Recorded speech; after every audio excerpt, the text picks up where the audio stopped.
Hey there. Welcome to another Tesla Motors Club podcast. My name is Lewis. I'm Mike. I'm Doug. Today's episode, we're going to cover Tesla's roller coaster pricing. Toyota has some fighting words against EV extremists, and Mike buys a new Model 3, and much more on episode 34, which starts now.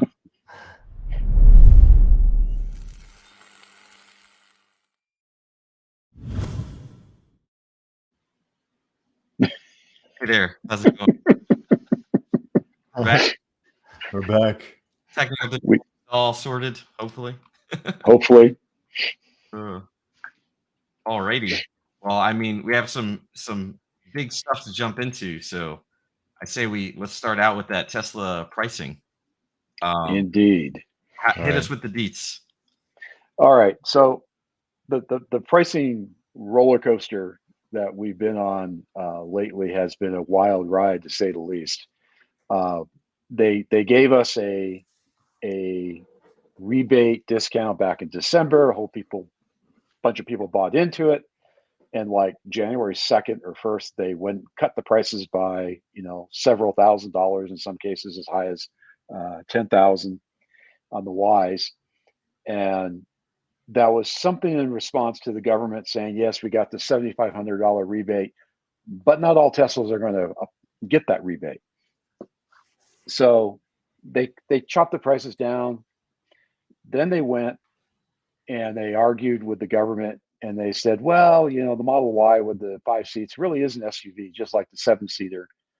Long story short, the government agreed and says, yes, all Teslas going to get the rebate, along with the Lyrics and the ID4s and a few other folks out there that were, kind of struggling as outliers.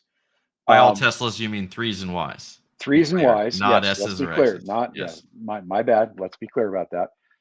And the day they said yes, they qualify, Tesla raised the price on the Y back up a little bit. It's a token amount. It's $1,500 for the long range. And it's $1,000 on the performance range. It's not a lot of money, but some people took it kind of badly, as you would expect. Sure. But this is something Tesla seems to make a habit of, is adjusting their prices near real time, if not real time, based on circumstances. So what was the amount? So basically, before the Model Y was not going to qualify for the IRS 7,500. Well, it depends. So the Model Y, okay. the Model Y 7-seater qualified because it was officially an SUV. Okay. It got the $7,500. The Model Y 5-seater did not. And there was some question about the performance model because there was a cap on how much the car could cost. The cap has been pushed up to $80,000, and both Model Ys, the 7 and the 5-seater, qualify now, as does the P. Okay. So you can pick your Y of choice and get that $7,500 rebate. That's a sweet deal. It's a good deal. The 3 got a little nod. It got a price cut of about $500 for the baseline. It's not a bad deal, really. Even with the price raise, it's not a bad deal. You're still 5,000 ahead at least. So what happens in March? Why is there a push to get it done before, for people to make their buy before March? What changes? The rumor is this: the IRS is going to redo the rules because there's some caveats that the car has to have a certain amount of the battery built in the U.S. There's foreign. You can't have certain parts of the car built out of the country, and they're trying to use this rebate to push everybody to build their cars here in the U.S., including the major components like the battery packs. And that was key to the whole rebate program. And that was pushed away because the IRS couldn't figure out how to actually implement it. Now, supposedly in March, they'll know how to do it. It's even money if they'll pull it off or not. But I mean, that's not going to allow any manufacturer to qualify at this point, right? Well, that's kind of the rub, and that's what a few folks up in Congress are pushing for, because they don't want EVs to have this rebate. Ultimately, it's a political football. It sounds pretty complicated. I mean, if you just look at Tesla, they have several places, at least a couple in the U.S. where these cars are being manufactured. That's correct. You've got, you've got Texas, you've got Fremont in California, but the battery packs are not, or at least not enough of them. See, that's kind of the rub. There's also an income cap that comes into play, whether you're single, married, or filing separate. So you've really got to read the details and figure it out for yourself when you go to do this. So Tesla has increased the price of the Model Y since it, that cap is extended. Right. The car. So it's 54,990 right now for a long range, and it's 57,990 for a performance, which is still a hell of a lot cheaper than what it was 6 months ago. So the folks that bought it in that window before the update, they probably haven't had their cars delivered yet, right? Because that's correct. So, but they still got they managed to lock in. The Tesla's not going to up the price on them. From what I've seen and what I've been told, yes. Once they signed on the line, they got the last price, which was a little cheaper. In fact, I just saw a fellow trying to flip his reservation today, and the reason he's trying to flip it is because it's $2,000 cheaper. Not that that makes any sense. There you go. He wants to extract some of that $2,000. Now, how has this impacted the used market at all? Because I know the used market has been ping-ponging all over the place. The used market is mostly dropping, unfortunately. But it is insane, the used market right now. I've been following the used market for Model 3s in particular for about 5 months. And I can tell you in July, the typical price for a Model 3, 2019 Standard Plus in July was running right about 49,000. Okay. That same car today can be picked up for 30,000 from Tesla as a CPO. Yeah, that's rough. I know of someone that got a Model 3 last year used. It's funny too because it had a wrap on it when she saw it, and it was white. And then when it was delivered, they took the wrap off, and it was black. I was like, I don't know when to do that. But she paid $50K for that car and was pretty happy with that price at the time. And now it's $30K. It's like, whoa. Well, like I said, I've been shopping for one for quite a while, watching the prices, and I was hoping they would bottom out when the new rebate kicked in January, which they did. I actually purchased one about 5 days ago from Tesla. We'll get into that in the future segment. Yeah, well, but it's crazy because I went to several dealers and the prices were kind of like all over the map. And the common thread I would say about the dealers is they really don't know what they're selling used in a Tesla market. They don't know which Tesla they have. They don't know what the features are. They don't know how to set the car up. They don't know anything about it other than the fact they're trying to flip it. So I wonder if this slight increase is going to help. You said it kind of bottomed out. Maybe if it'll bump the used market a little bit. On Tesla's side, it has. So okay. So what I paid $30K for 5 days ago is $32K today. Okay. I checked just before the show. So that actually, I guess, helps the used folks a little bit, but it does not recover a small amount. Yeah, doesn't recover the 10 or 20,000. It's held true for Ys. I mean, the Ys were really overpriced in July. I mean, I saw them selling for as high as 80 for a Y, and those same Ys now are selling for 55. You can buy a 2020 or even a 2021 Model Y with low miles being under 20. 45K, maybe 47K if you shop around, Interesting. and you're not too picky. So with these price cuts, basically that had happened before, and now they just dropped Model 3 a little bit. How does that relate to or qualify for the California incentives or state level incentives? Right, California has some kind of rebate. California does. It's kind of iffy. So there's a state rebate, and then there is a rebate through CARB, California Air Resource Board. That's a different rebate. And the last time I checked, the state rebate was over for Tesla. They had used up all the money for it. Hmm. But the CARB rebate was still available, which was $1,000 for the car. The Teslas right now at 30K are still too high to get the federal credit that's out there. You have to be under 25,000 to get the federal credit, and you have to buy it from a authorized reseller, so Dealer, AKA basically. a dealer. Yeah, you can't buy it private party. But at 30, we're 5,000 too much. Gotcha. And an interesting thing is there seems to be a lot of resistance in the market at that 30,000 price point. A lot of the dealers, and when I say dealer, I'm talking mainline dealers.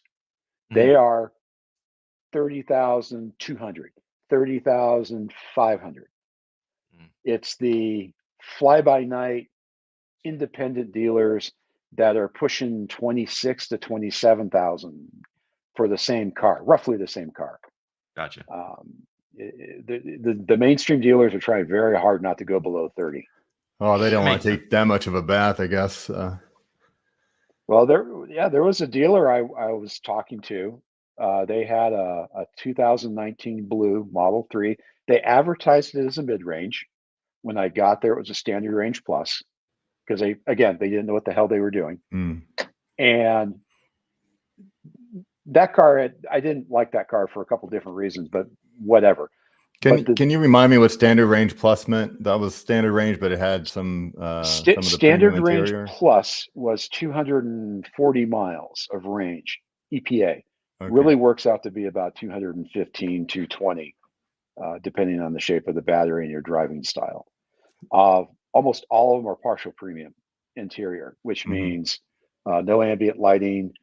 Half the speakers are disabled. The later ones, I think from September 2019 on, don't have fog lights. A few things like that. No rear sway bar. So standard range plus really was about range, but it's a little bit more range. That's the idea. Yeah, a small amount. The standard was 200 miles, if I remember right.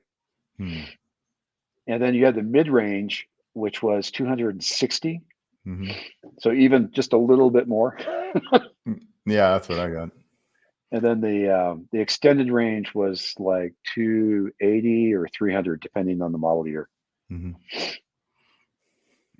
But anyways, the dealer, the kid I say kid because he was like maybe 25 at best, because it was late at night and all the real salesmen are home.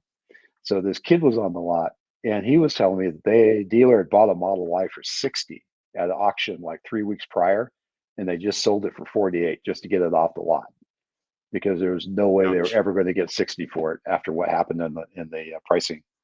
Right. Yeah, Tesla definitely cut the legs out of a lot of people that were in the used market. Threw it upside down. But it's impacted all the other EVs too. So like the Mach-E's have taken a hit used, because why spend 60 on a Mach-E when you can buy a Tesla for 40? Right. That makes sense. I mean, but it does help consumers, right? In those that don't already have a car. We're opening up the possibility for a lot more people to buy an EV. A lot of the talking heads have been making a big deal about EVs are unobtainable for the average consumer because they start at $60,000 and go up. Well, this just cuts the legs out of that. They're still expensive, to be clear, but they're more affordable now than they were 2 weeks ago. Sure, that makes sense. So, I think the used ones. I think this kind of leads into the broader discussion where we can move on to the next topic of Toyota. Moving into the wider ecosystem. So Toyota has they made some statements. They released some science arguments. They did crunch some numbers. Well, I mean, I will first caveat this and say Toyota does have a research lab in the U.S. that they technically fund. It's some former, MIT folks. It's not. I don't want to say that it's not a good lab, or that they're smart individuals, well educated, know what they're doing. But there's definitely a certain bias in the argument that they're making. I don't know, Mike, you want to give us a little detail about the argument? So for the last year, Toyota has been really dragging their feet about EVs, pure EVs. Let's leave plugins alone for a moment. But from a pure EV point of view, they've been doing everything they can to talk down EVs. They cost too much, they're too hard to build, they're, any number of excuses why they can't do a pure EV. And they've been pushing the plug-in EV, the hybrid, as they like to call it. Now, what came out a little bit ago was a statement from Toyota, and it was interesting because Gil Pratt, interesting name, Gil Pratt, who is their chief scientist, who ought to know better, came out and basically said that some of us in the EV world are, shall we say, extremist was the word he used, and perhaps a little overly enthusiastic, and we have too much of the rose glasses in front of us as far as EVs go. And he had a little scenario where he said, if I have 100 cars, ICE engines, ICE cars, whatever, and I take my limited supply of lithium, and he was clear about that, limited supply of lithium, and I build 100 kilowatt hour battery, I'm going to reduce my carbon footprint by only a tiny bit. And he gave numbers for this.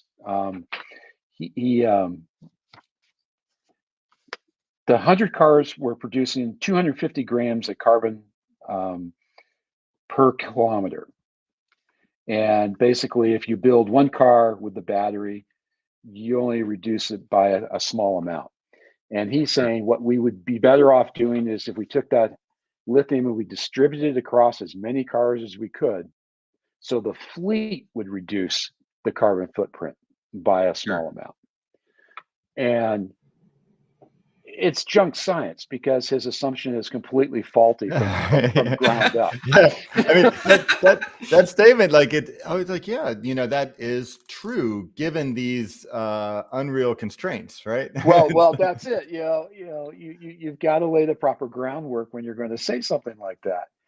And his premise to the entire argument is our supply of lithium is very limited, very finite, and that's the end of it.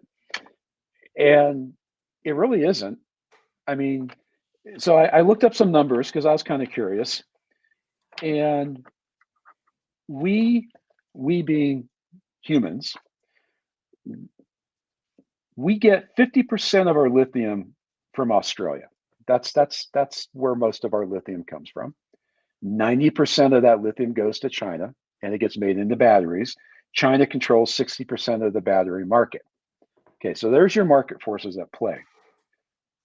From 1995, we mined 9.5 thousand tons of lithium.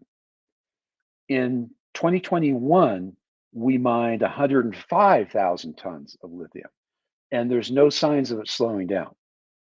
There is enough lithium laying around on the ground without having to go into the ocean and do deep sea mining and all that. But there's enough lithium on the ground, according to people that are very smart about this sort of thing, that we have enough battery potential for 10 billion EVs. Sure. That's a B. That's a lot of cars. Well, let's be clear. Yeah, let's be realistic, right? Let's be realistic here. One, we do need batteries for other things. It's not just all about cars. We got all the trucks. We got all the Tesla trucks to do. You have a fairly hard stance on it. I mean, I wouldn't say that it's junk science. I would say that they're, which is it's fine. It's faulty science. It's a flawed argument based on real data that does actually make sense, right? Like if you're given the ability to optimize one car really efficiently or just minorly optimize all cars, you get more bang for the buck if you optimize all the cars a little bit, right? And there is a sound argument to that. I think the flaw is in the restriction or the limitation of saying my choice is one car or all, or a bunch of cars. Because we obviously have, Tesla's proof that you can manufacture millions of true EVs, 100% EV cars a year. Okay, so let me clarify it. When I call it Toyota junk science, This is a statement I would have expected from somebody in the Twitterverse, shooting their mouth off. This is the chief scientist for a major corporation, Sure. one of the leaders that make automobiles, and he's worked in tech for a long time. He's not a stupid man. If you look at his credentials. What I what I would say is, let's put it this way: in my own experience, even not being a chief scientist of a large company, but even at my level of engineering, when I want to make a statement like that at a company, or even I publish blog articles or tech papers or whatever, it goes through marketing and gets that buzz spin on it. So like, I wouldn't necessarily fault the guy and say, "Man, I can't believe he said this." There's always a marketing spin bias when any big statements like this come out from someone. Agreed. And yeah, I mean, I agree with you. It's definitely biased. Now the interesting thing. Can I say, go ahead, though, like if you want to be more realistic about these kind of arguments, you say, well, what it really is a limiting factor, right? Because lithium, but there are other elements as well. I would say, the real limiting factor these days is the manufacture of those batteries. Like, what's the capacity of manufacture? Yeah, I mean, that's why we're trying to build battery plants as quickly as we can. Right, and Tesla's, and again, there are other uses too. The mega packs for stationary storage, as well as for other cars. And there are other chemistries available to us that, as time goes on, will probably work even better than lithium, without a doubt. Newer technologies and that. So I would think that would be a better. Of course, that doesn't give them as strong of the argument that they're trying to make, right?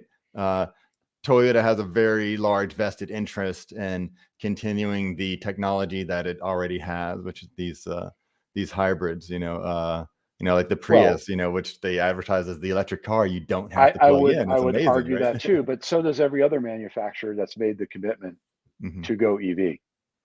I mean, Ford, Volkswagen, Mercedes. Yeah, but I think they all had heavy commitment in ICE technology. But Toyota in particular, for the hybrids, I mean, they've had their hybrid synergy drive, which others have not been able to do as well as, and Toyota literally licenses that technology to these other companies.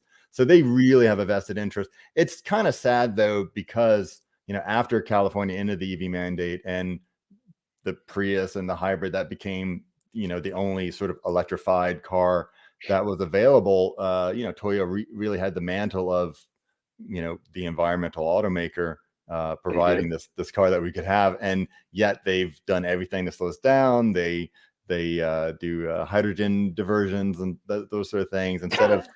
They could have. It's like the Xerox problem.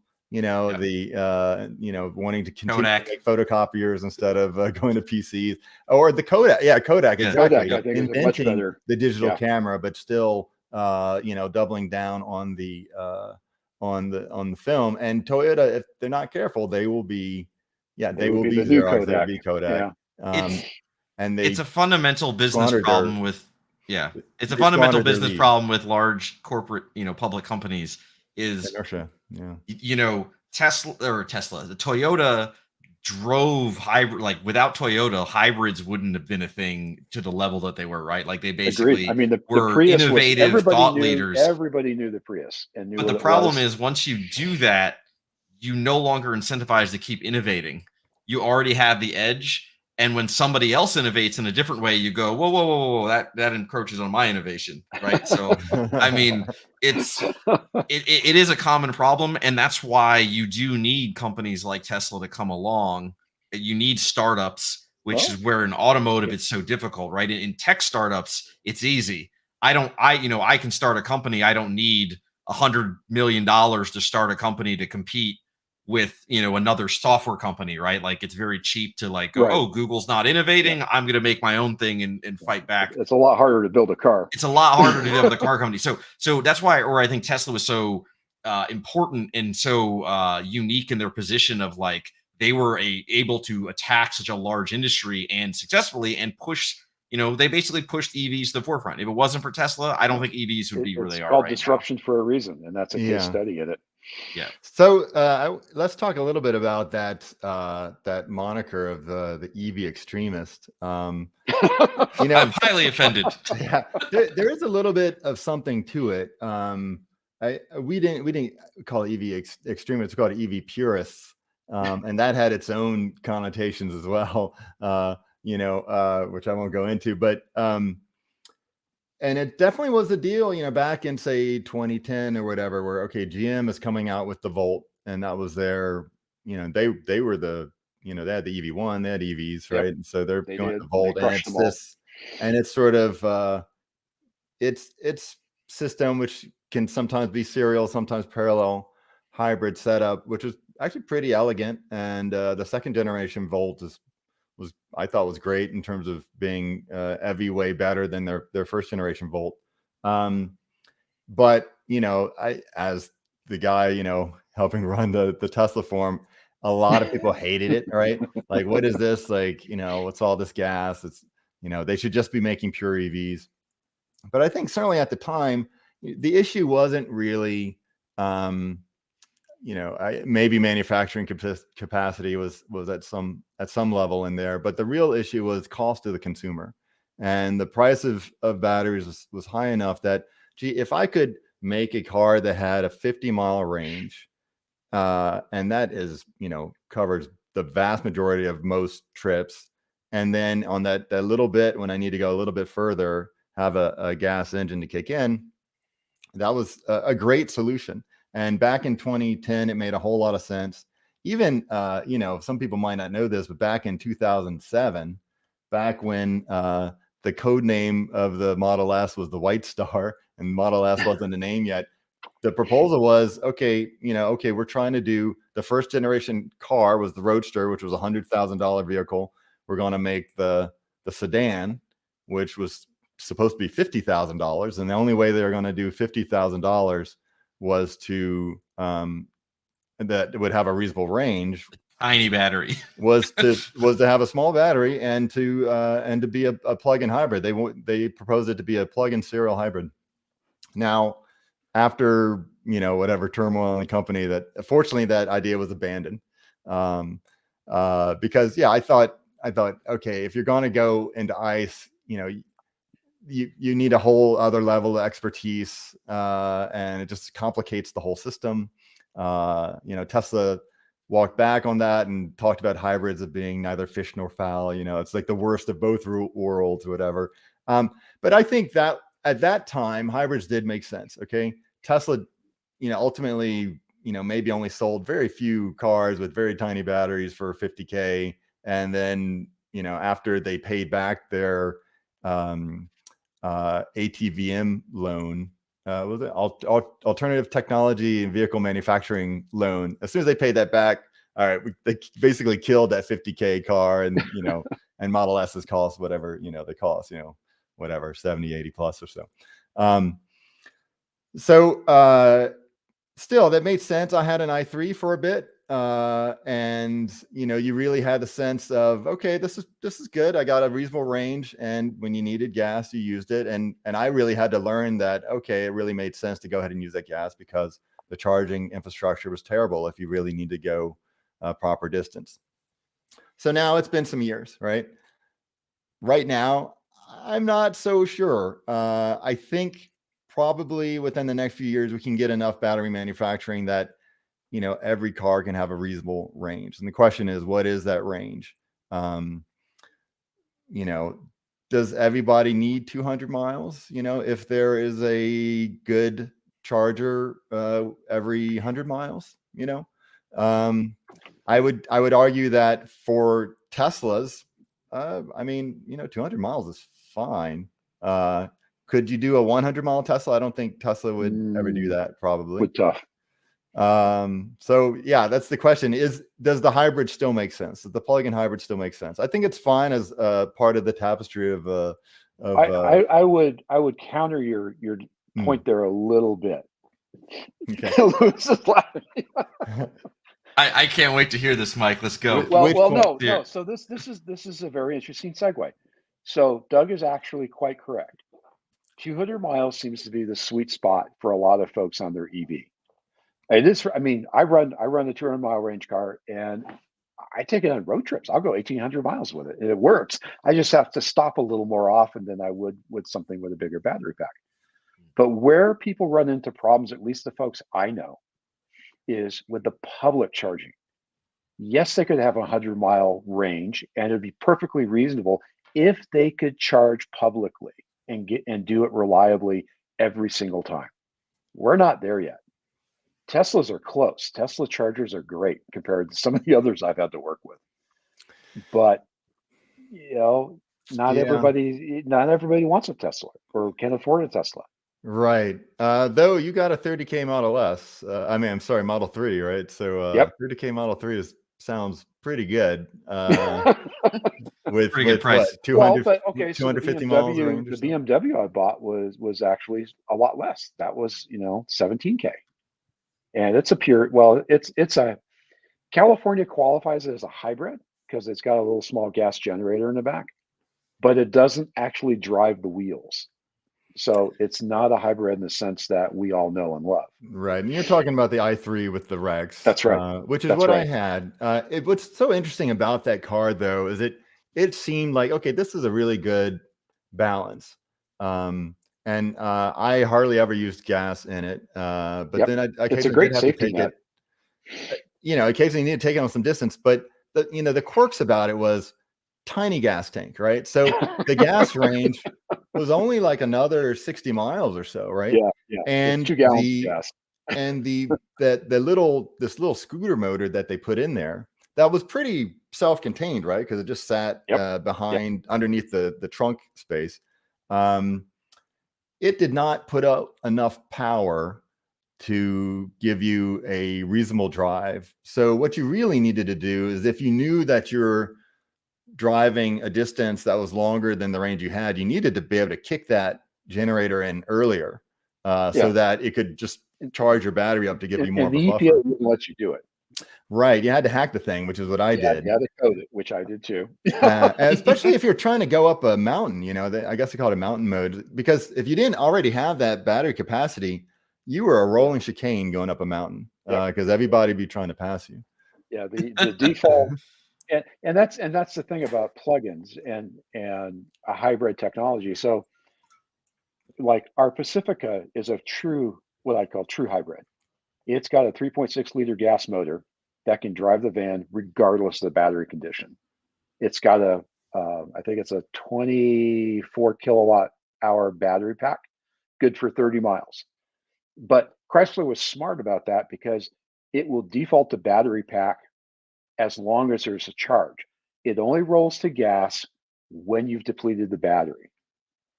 So if you're putzing around town, it's a great way to go ripping around town and just come home and plug in. It's only 30 miles though. So it's kind of a stopgap, I guess. There's such a balance there. I guess then, though, that vehicle, the engine, the gas engine, has enough power to give you all the normal performance you expect out of the vehicle. But then that engine is fairly complicated, right? It's a parallel hybrid, I'm sure. So we are sitting on week 3 of that van being in the dealer, because the way they designed the cooling system is very complicated. I've never seen such a complicated cooling system in my life. And the cooling system actually has a heater to heat the cooling, to heat the battery pack, so you can get some reasonable range of it if it's below 60 degrees. Sure. And that heater is a weak link, and they fail a lot.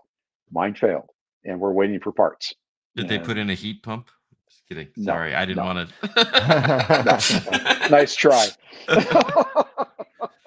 So I have to say, I was just curious based on the conversation. I looked about the range, that sweet spot. So I haven't had my car a year yet, right? It's been less than a year, but coming up on it. My longest drive without being at my house is almost 62 miles. Yeah. So I have 400 of range, but I've not even broken 62 miles on my, and I've only done that like 3 times where I've even hit like 50 miles. Almost every trip that I have is, under 25 miles. And again, I live in Texas, especially in Austin. Everything is spread out, right? Everything is spaced out. So like going anywhere is a long mile drive, even though you wouldn't think it should be. But yeah. Yeah. And you're right. I mean, I've got, call it 180 miles, because I don't charge 100% every time.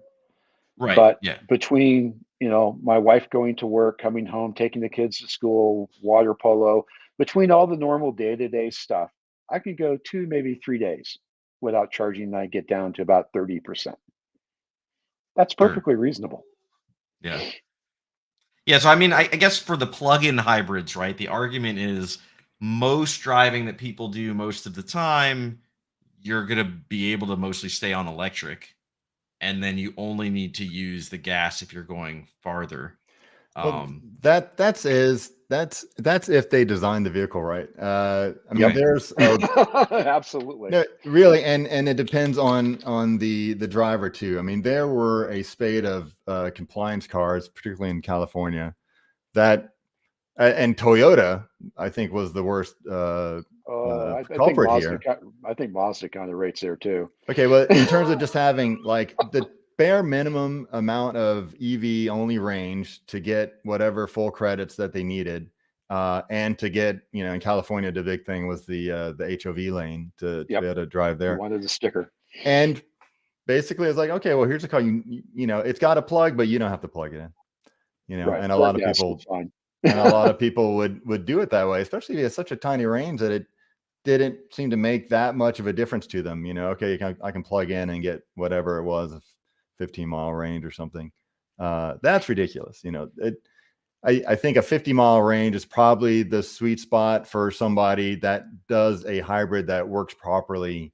Like something like the Volt, where it wasn't just a serial hybrid, but had a kind of a parallel serial sort of modes. Because if you actually are going to run on gas, you need something that has energy directly to the road from the engine, as opposed to serial, because you have an extra thermodynamic conversion, right. and it just it's Fuels not efficiency. efficient to run Right. a serial hybrid just on gas. That's like the worst thing, and that's what you and I basically experience when we're driving an i3 that's where the charge has run out. Pretty much. Yeah. So Pretty much. yeah, I don't. In So, conclusion, anyways. So in conclusion, Mike thinks plug-in hybrids are stupid and you shouldn't do it. Doug says they used to be useful and now they're not useful so much anymore. I wouldn't say they're stupid, but I think they're past their prime. They're past their prime. Okay. And I think right now they're a crutch. I would agree with that. I think they're great transition technology. I think they need to be done right, though. I don't see why all existing cars aren't just already plug-in hybrids, and then at some point, when it's the infrastructure, which just isn't there. Once the infrastructure is there, then you can kind of just start doing less of the engine. I like the concept of that i3, where it was kind of the small thing, and maybe it's something you just rent when you need it or something. If it's just that, if you can make it a compact module that has the full exhaust and the engine in the spot, then maybe that's an idea that's come up many times. Maybe at some point that will be practical, and eventually unnecessary. I mean, I feel like, at least from a baseline, right? Like, if you took all ICE cars and just gave them a small battery and said, this battery captures energy from braking, like, so you have regenerative braking, and you use that for like fast acceleration when you need that extra oomph, that alone would be like majorly impactful to Oh, so you're making efficiency. Toyota's argument, are you? I was going to say that's actually how the Pacifica minivan Right. works. The problem is not enough companies have the technology to do that. And at this point, to me, that would have been smart 10 years ago. Now it's like, just go full EV, man. But there's also a secondary issue with that. So in the Pacifica case, in the van, that hybrid technology that gives you that battery boost off the acceleration that you were just talking about, Lewis, that was an extra $8,000-9,000 on the price tag. For that little bit of range was very expensive, option wise. Yeah, I'm not sure that's worth it. A lot of people didn't think so. It sounds like getting an extra 256 gig of storage on your Apple device for $200. It's like so overpriced. Which I buy every time. Oh yeah, no, you're not wrong. That's just a good analogy, I guess. So what about, we're not going to get into this topic, but just throwing out there for laughs. What about hydrogen fuel cell cars from Toyota, right? They haven't given that up, I guess is my point. They're still They have not. pursuing that in They have parallel to not. their plug-in hybrids. It's just a distraction. It's a distraction. The dirty little secret about that Toyota won't tell people when they look at it. They say, "Oh, look at hydrogen gas. It burns off and gives you water vapor when you're done." Oh, it's nonsense. It's the production of the hydrogen that is so costly in fossil fuel. Yeah. That's just one of several issues. Hydrogen fuel cells make sense for certain areas, but the math, I was super interested in, I wanted it years ago. And then you dig into it and you're like, oh, this doesn't make any sense for a car. Like, it makes zero sense for a car. Maybe for like a large plant, like a stationary building, and using it as like an alternative fuel. But we used it for our generator, our emergency backup generator at one of my hospitals ran on hydrogen. And we did that because the diesel was so hard to get a license for because of the pollution and particulate matter. We could have gotten natural gas, but that also was outrageously expensive because of the size of pipe and everything that was required to plumb it in. So we ended up with a hydrogen generator set. That's interesting. That is interesting. Well, anyway, we've talked about hydrogen a few times on the show before. It does not make any sense for passenger vehicles. It may make sense for larger vehicles, but I've yet to see it actually turn larger out. As in trucks? As in trucks, trains, airplanes, maybe, but let's see it happen. I just haven't seen it. So okay, cool. All right. Alrighty. Well, then let's move on to our next topic. We touched on it a bit. Mike's new shiny, new to him, new to me, Model 3. New to him, yeah. New to me. Give us a little backstory on this new Model 3 that you purchased. So the backstory is I have a family member that has tried to use CCS charging for about a year and effectively threw in the towel. That they were so frustrated and pissed off with the experience. And I'm going to call out EA in particular because that's the chargers we have the most of around, and they are a total crapshoot. If EA being Electrify America. Electrify America. Anyone on Twitter and follow some of the other folks on Twitter can get an earful there about the joys of EA. EVgo works fairly well, but they're around where I'm at. There's not nearly as many. So the decision was made to upgrade to a Tesla, and it was really all about charging. It was about the charging experience. So I started looking 5 months ago, and the prices were way too high. At least in my opinion, they were. And I waited for the market to kind of bottom when the rebates and everything took place around January. And I was really sweating it because I was waiting to see what happened, and everything was so weird at that point in time with the new Teslas, and I hadn't seen the reflection in the used market right then.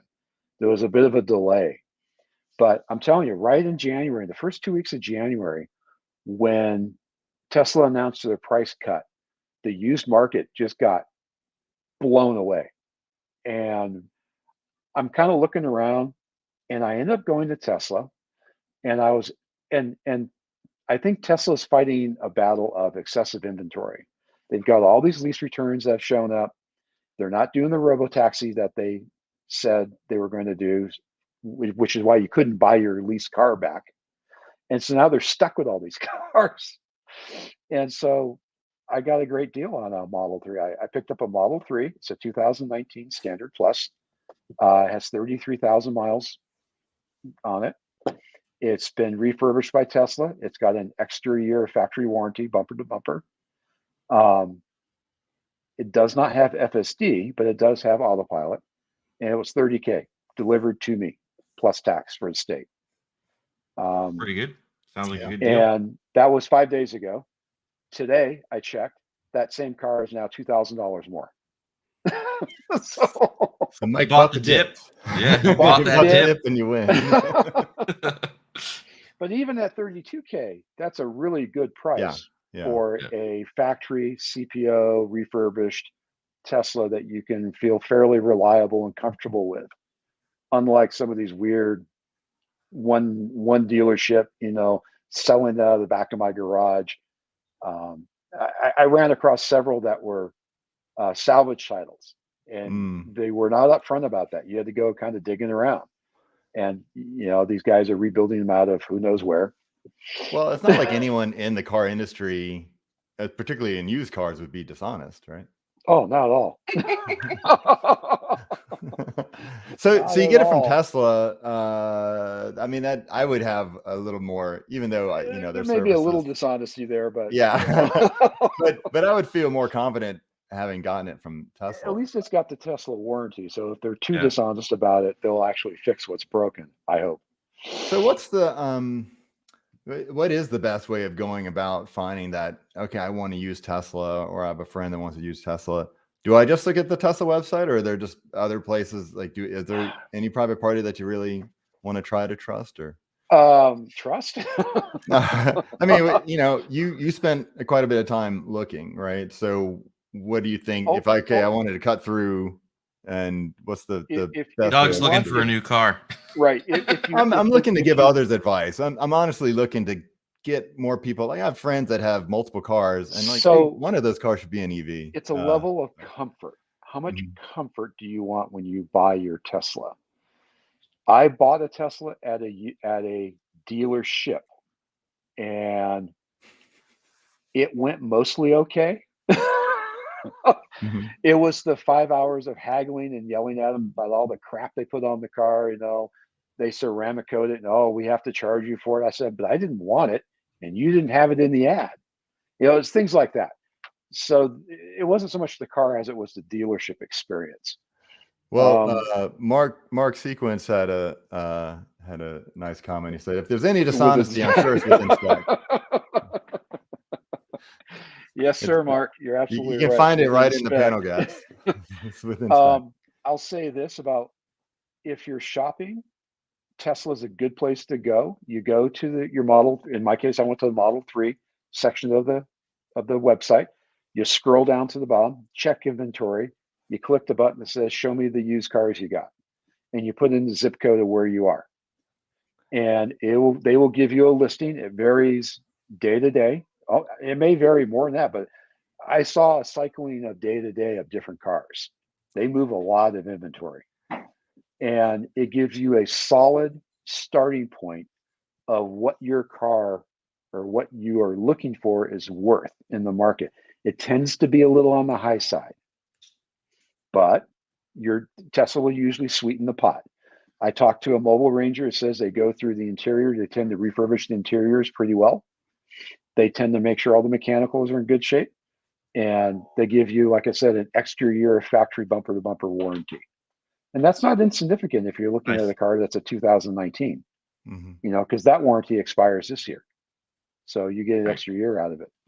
So it's pretty funny that, Tesla, a while back, and of course it was all tied in with autopilot, right? But that they wouldn't allow people to buy out their leases, right? That's right. They were making robo-taxis. And obviously that's sort of backfired a bit. Is that still the case? They won't let you buy out your lease if you have at this point in time. I looked at a lease 2 months ago for a Y, and that was still the case. You could not buy out the lease at the end of the deal. So as far as I know, it's still there. You can't buy out the lease, but we'll sell you your car back to you as a CPO. Yeah, keep track of the VIN. You might find it for sale on the used page there. But what I was told by the Ranger, and I haven't seen anything to dissuade me of that, is Tesla filters the cars when they come in, and they cherry pick them. They pick out the best as resell for them, and everything else goes to auction. So my 2019, my blue one, was that in case. It was a lease car. I know where it came from. I know where the owner is because the paperwork was still in the dash, in the glove box. Nobody knew how to open the glove box at the dealership, so the paperwork was still there. Oh boy! And it was a lease return. It was returned to Tesla by this guy. Tesla flipped it at an auction. The dealership in my town bought it, and I bought it from the dealer. Now, does that mean it was a lower quality somehow? Not that I could tell. It was. I mean, I bought it. I bought it with 11,000 miles on it. You know, it looked brand new when I got the car. It was impeccable. And it's interesting that they would do some kind of binning on the return cars. Perhaps it's also their capacity to sell them, you know. Now, I will say this, in July, even up to December, when I was looking on Tesla's site, you didn't see very many standard range pluses. There were a lot of Ps for sale, and there are a lot of extended ranges for sale. Now it seems to have flipped. When I looked this morning, I only found one P for sale. Virtually everything else, all 20 other cars, were standard range plus. So I don't know what's going on behind the scenes, but you know, somebody's picking and choosing. Yeah, that's interesting. I wonder if it's about, you know, it's probably comes down to the price, right? Like and since the prices have dropped, maybe people are more willing to buy the performance. You know, I've a friend that I was speaking with literally yesterday who's now like, that's it. I test drove a Y. I'm buying it. I love it. I'm buying one. And then, you know, we were going back and forth over the long range, the performance Y, and, you know, like pros and cons and whatever. And, right. You know, comes down to, you know, is that extra performance worth that extra money, or are you more concerned with range? And you know, it's interesting to see, you know, how it's going to shake out. Actually there's another part of that conversation, and this goes back to your question, Doug, about someone asking you for advice. One of the conversations we had about the used Tesla for this family member was maintenance cost. The standard range plus with the little 18-inch tires is a whole lot cheaper to put new tires on, for example, than mine with the 19-inch, or the Ps with the 20-inch or the 21s, whatever they're selling now. I mean, there's associated cost of ownership that you need to keep in mind, especially with a used car. The tires may not be 30,000 miles. There may only be 10,000 miles left on the tire. Don't know. You got to kind of look at it and figure it out. Yeah, that's fair. I have, speaking of tires, I have tires in my garage that I need to figure out what to do with. I bought them brand new for my previous car, and then I never put them on because I was selling my car and I wasn't sure if they were going to go, oh, these tires are crap. So I had tires ready to go to swap them out, and I never did. So I've got new unused tires that I don't need anymore because I don't own the car. Well, it turns out on the TMC website there is a forum for used parts. There you go. Well, those fit on the Tesla. Yeah, maybe I'll have to do that. Well, you should sell them sooner than later. I think the rubber does age, right?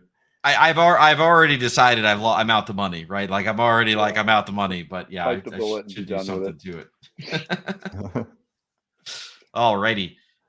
So I mean, next up, we should move over onto the thread of the week. We have actually a really cool thread of the week, in my opinion, this week. Not that they all aren't cool, but this one I thought was really interesting. So what do we got here? I gotta say, this looks like so much fun. It does. So who's the user here? Avram D, AV Ram D. I don't know. AVR AMD. Yep. However you want to say it. Posted a thread called "Optimizing Track Mode for Snow Driving" with a cool video, and their tips on what they found. They apparently went to a driving school or a snow driving class type thing for basically a winter driving school. That's what they called it, winter driving school. And they basically messed around with the settings on their Model Y and the track mode and the various settings that they found to optimize for driving on the snow, and posted a video with some examples or a demo of them driving skids. Yeah. It's really cool. This is the kind of useful information. Got the video going now. This is the kind of useful information that I think TMC has. This looks so much fun. It looks super fun. Yeah. But I say that, and it is fun, but this could save your life. This could absolutely save your life. Yeah. For sure. Yeah, I mean, like if you live somewhere that has, snow regularly, or you have, kind of winter storms and things like that, I definitely recommend doing something like a driving school like this, because y- everyone thinks they're great. Everyone's convinced they're a good driver.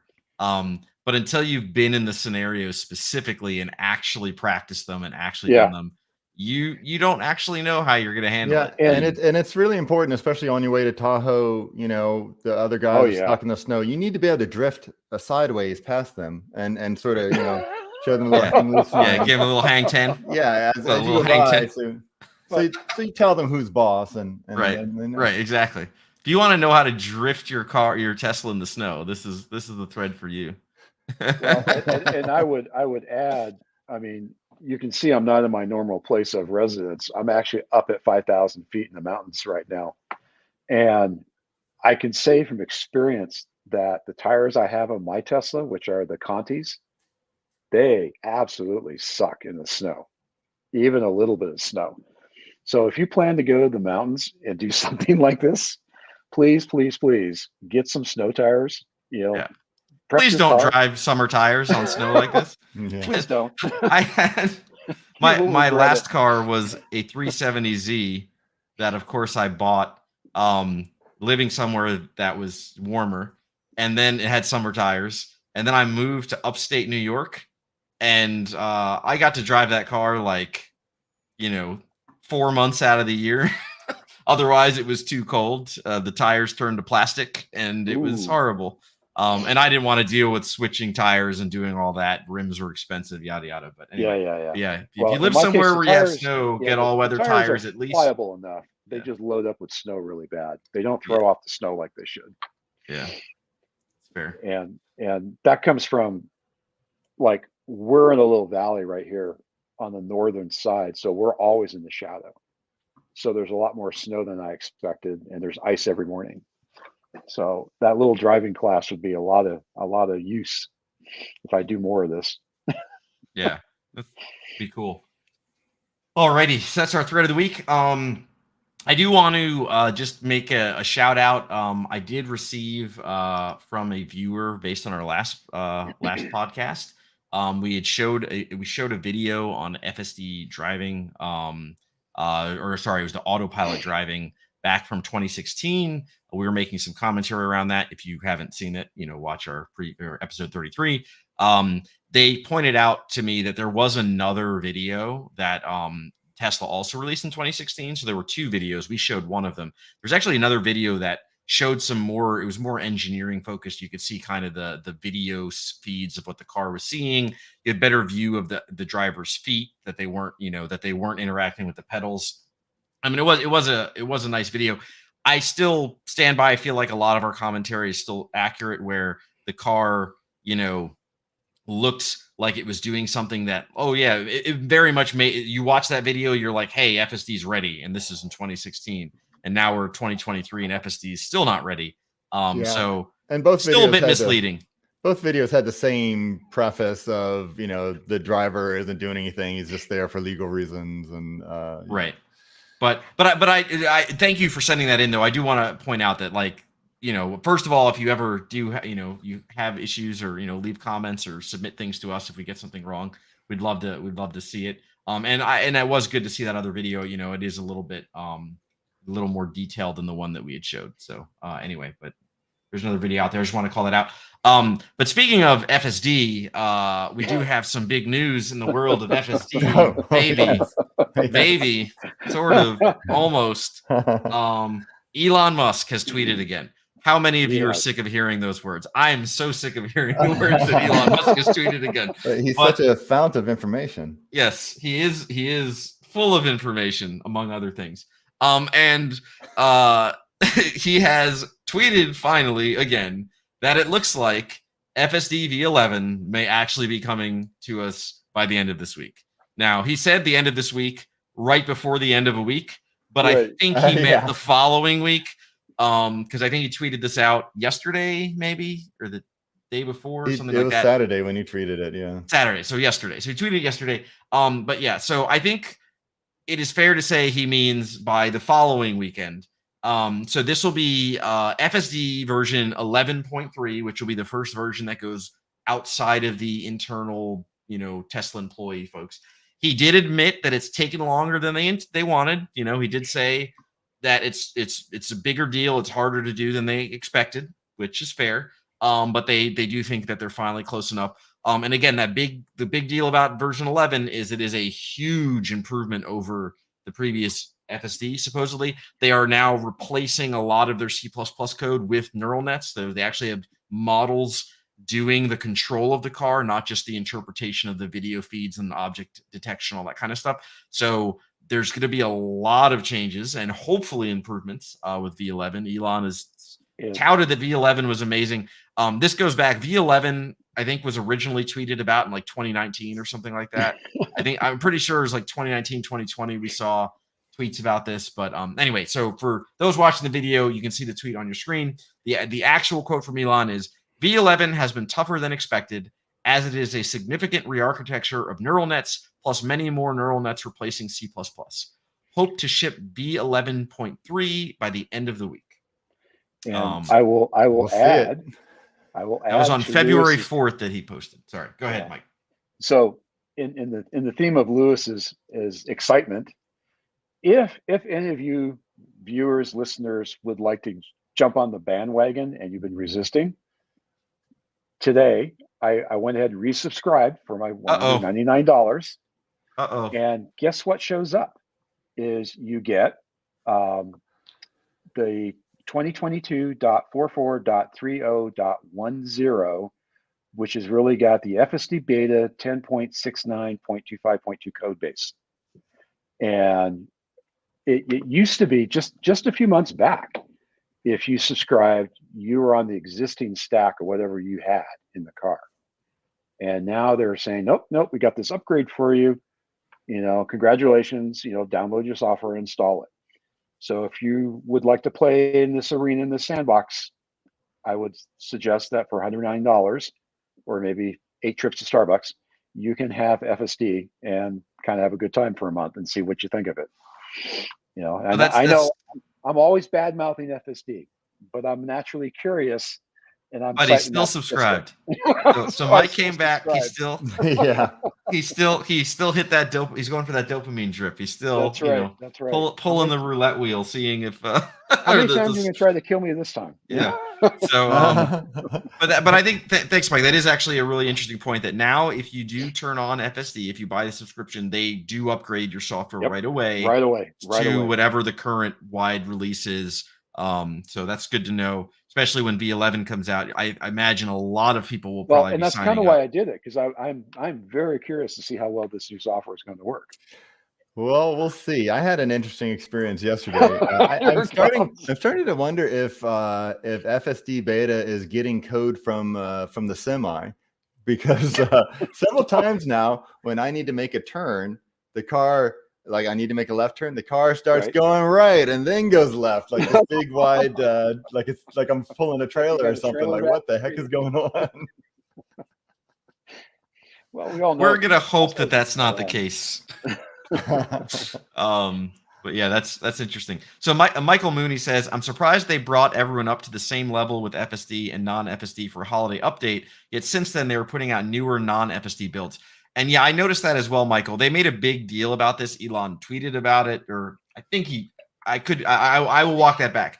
I think he may have tweeted about it, but certainly there was news articles about it where they were bringing everybody up to the same version. We even talked about it on the show 2 months ago.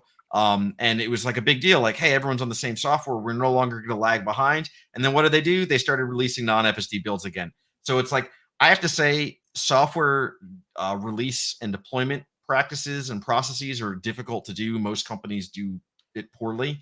And I feel like with parallel versions of software and however Tesla's doing this, they're still working to iron this out. I think the goal is still to have one version that everyone has and that you can just turn off FSD or, turn it on. But they're struggling to pull that off.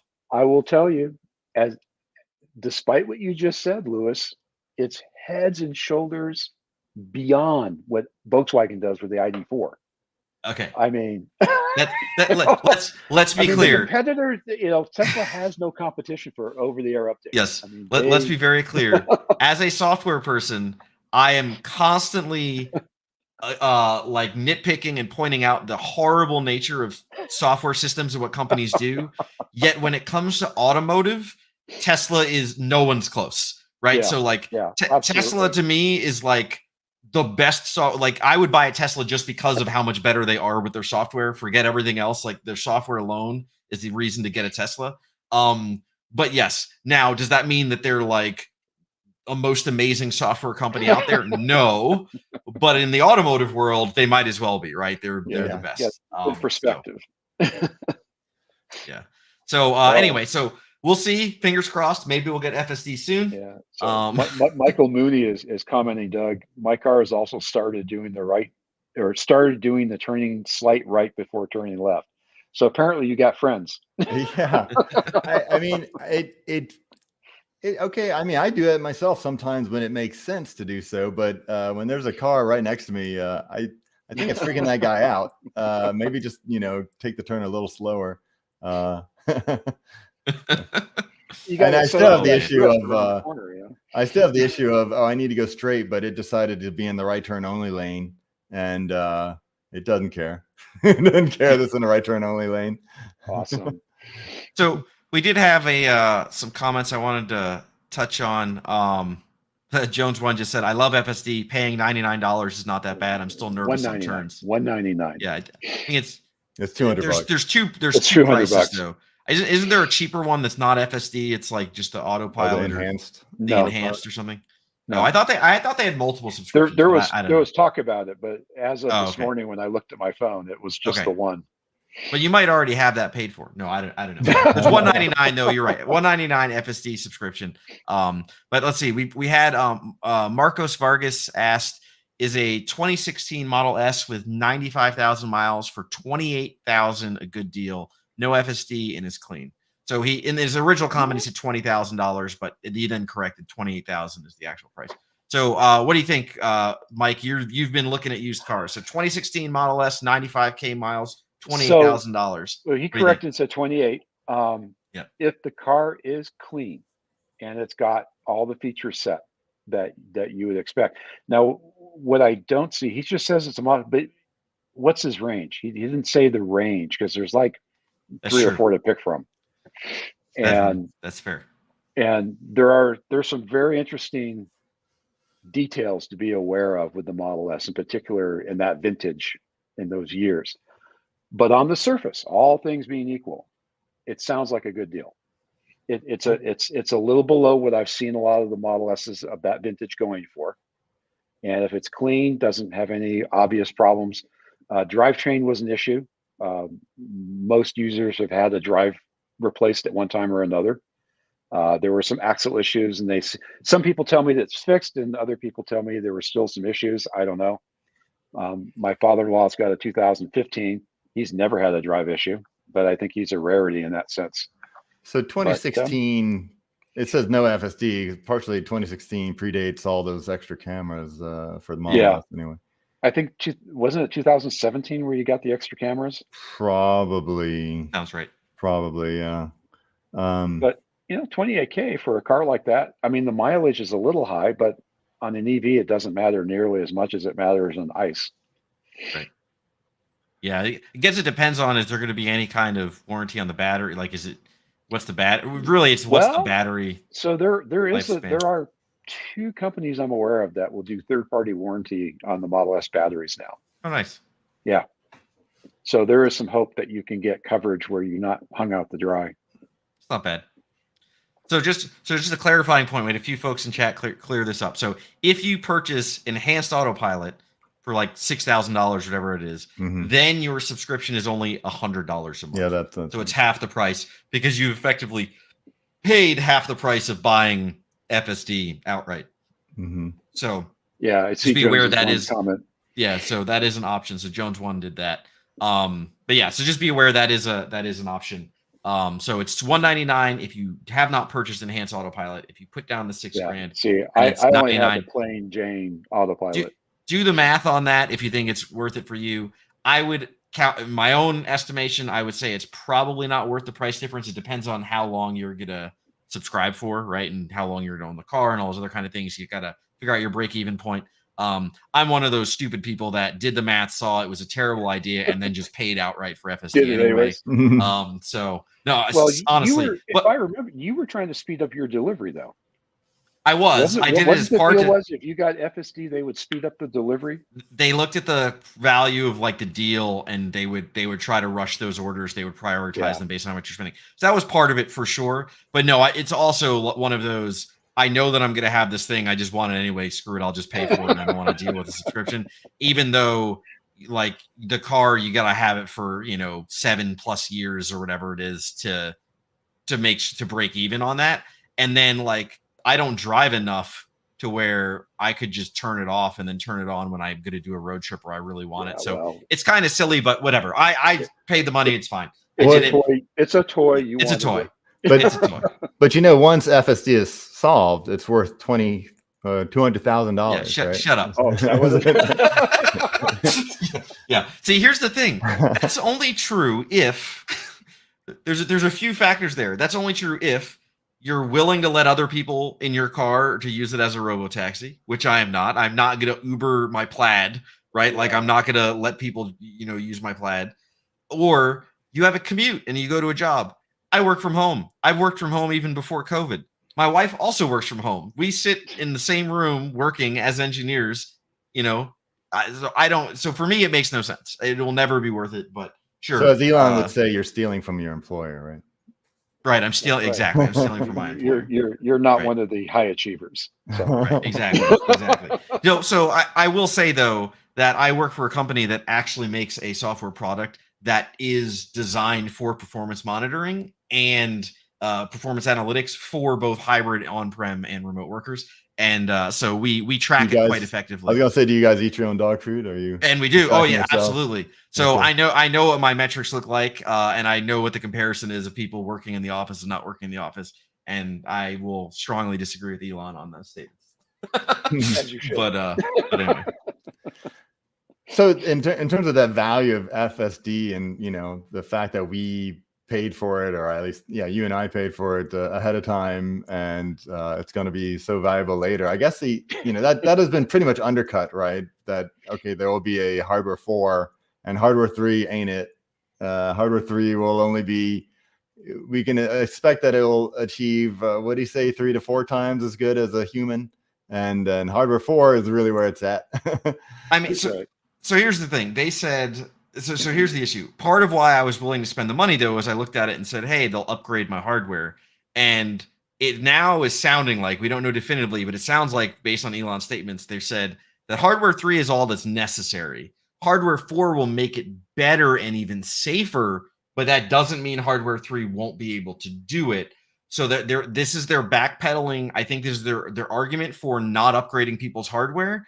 And I think they already said like they're not planning on doing free hardware retrofits for hardware 3 to 4. So part of me is going to be a little irritated when the hardware 4 actually drops if that ends up being true, because historically they did allow you to upgrade. And if you had paid for FSD, they did free upgrade your hardware potentially. So we'll see where that goes. This will be a topic that comes up again, but that is definitely a factor into why I paid, because I looked at it and went, paying $200 subscription that you could just cancel whenever you want. They're not going to upgrade your hardware. They're not going to go, here, have $5,000 of new hardware for a thing that you might not. So, you know what I mean? So, but I looked at it and said, but if you spent, 10, 12, 15,000, depending when you bought it, then they should upgrade your hardware. Now it sounds like they may not. So we'll see. Now they just look at you and say, sucker. Yeah, exactly. We'll see. But anyway, so we'll see where that ends up going. But, all right. Thanks. So I just want to say, thanks everyone for your feedback and comments. Before you leave, Lewis, I got a question for you. Yeah, go ahead. Do you think they'll ever offer a paid upgrade to hard, like if you wanted to pay out of pocket? I think they will if it isn't in a huge ordeal. Like if they're not doing new camera locations or any of that kind of stuff, if they can reuse the same just ECU upgrade, if it's just MCU and cameras themselves, I think they will potentially. And yes, I will probably pay for it because, clearly I have too much money for my own good. I have brand new tires that I've never used sitting in my garage that I just gonna end up throwing out, I'm sure. So anyway. Well, I But hope yeah, they do. I probably I hope they do, because I think there's a lot of people that probably would pay out of pocket if given the opportunity. Oh yeah, Tesla will definitely milk us for all the money they can. Yeah. Sure. Yeah, they will. For exactly what Michael Mooney said. He said, I get more use out of FSD as a toy than I get from my drones. Yeah, to me, FSD is a toy, and I clearly spend way too much money on my toys because so is my entire plaid. It is a toy. Anyway. Yeah, I agree, Michael. He says, I think it's like Matrix headlight and we need a new wire harness. I think that they probably will need new wire harnessing.